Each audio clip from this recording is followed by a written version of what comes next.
Hey, welcome back into Agriculture. I'm Britton Rucker.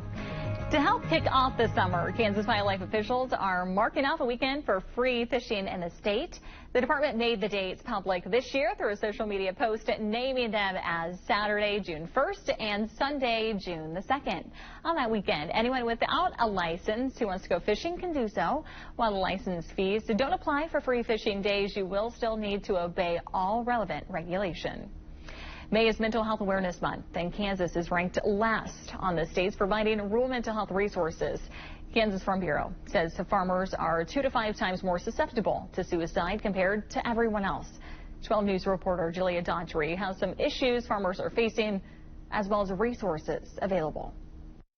Drought, farming expenses, the price of fuel and machinery, just some of the problems facing Kansas farmers like Steve McLeod. All of these factors weigh into a farmer's mental health. And then you couple that with a drought situation, which means yields are going to be negatively impacted.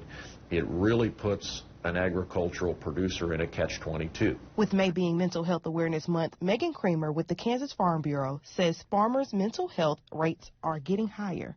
Farmers are more susceptible to suicide by 2 to 5 times compared to the rest of us, which is just an astounding number when you think about that. That's really, so 2% of people are farmers, and so that's a huge number. According to Creamer, studies have also shown that young farmers are showing higher levels of depression and suicidal thoughts than their older counterparts.